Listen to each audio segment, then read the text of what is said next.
Lahir dari keluarga miskin, naluri Mas Ganjar buat bertahan hidup jadi sangat terasa.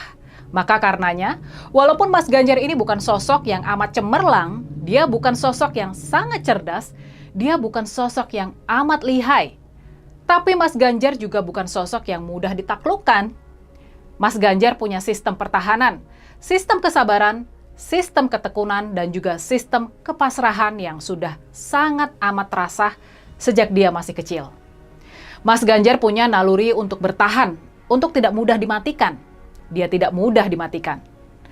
Dalam perjalanan karirnya, Mas Ganjar selalu menghadapi tantangan yang semakin lama semakin besar.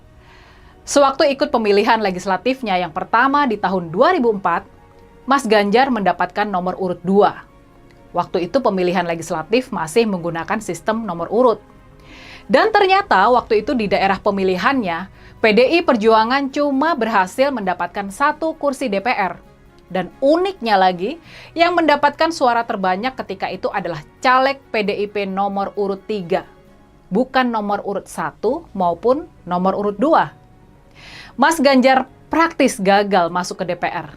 Tapi ternyata waktu itu, di akhir masa jabatannya sebagai presiden, Ibu Mega mengangkat Pak Jacob Tobing, caleg PDIP nomor urut 1 untuk menjadi duta besar di Korea Selatan.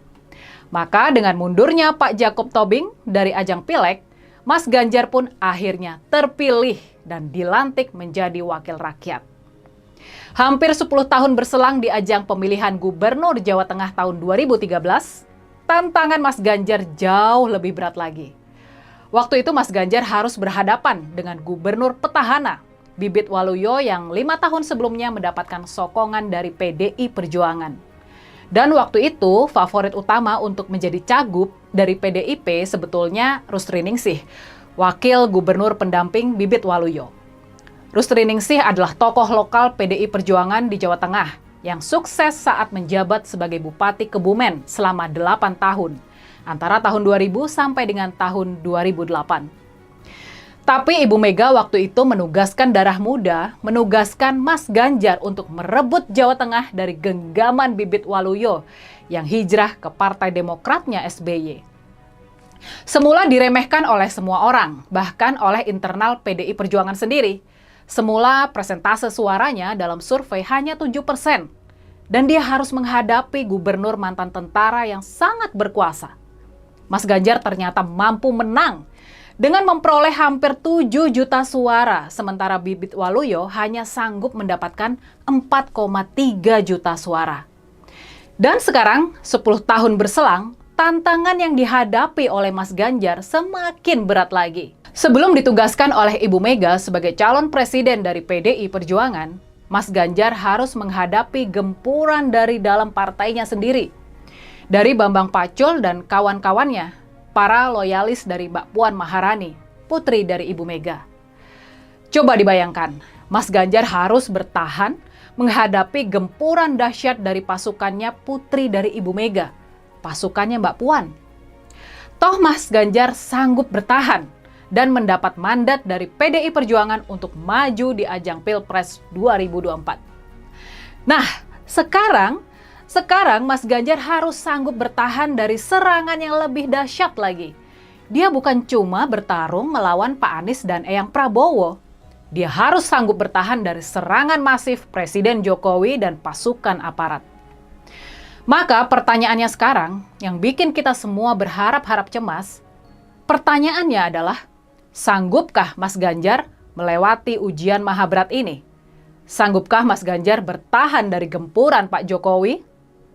Buat menjawab pertanyaan ini, kalau kita membaca tanda-tanda alam ya, sepertinya sejak debat ketiga yang dimenangkan oleh Mas Ganjar, di mana Eyang Prabowo terkena pukulan KO, nasib Mas Ganjar malah menjadi mujur. Mas Ganjar seolah mendapatkan angin baru. Kampanyenya yang semula porak-poranda mulai berjalan mulus. Sentimen publik terus positif terhadap Mas Ganjar dan Prof. Mahfud. Sementara itu, pamor sang penggempur, pamor Pak Jokowi, malah tampak semakin anjlok saja. Blunder-blunder para aparat yang tertangkap basah kamera sedang berlaku tidak netral dan kemudian viral di media sosial dan pemberitaan semua kecurangan itu pada akhirnya ditimpakan kepada Pak Jokowi. Sejak mencuatnya kasus Mahkamah Keluarga, sentimen publik terhadap Presiden Jokowi mulai anjlok. Dalam 3 pekan terakhir, sentimen pemberitaan dan perbincangan media sosial terhadap Presiden Jokowi selalu agregat negatif. Hanya 1 bulan menjelang hari pemilihan, 14 Februari 2024, kondisi sekarang ini sungguh teramat buruk buat Pak Jokowi dan Eyang Prabowo. Kondisi ini sungguh-sungguh buruk buat mereka dan para pendukungnya. Tapi saya mau datang ke sini mau silaturahmi dengan panjenengan angsal napa mboten. Dan saya insya Allah malam ini mau nginep di desa ini, boleh tidak? Bayar tidak?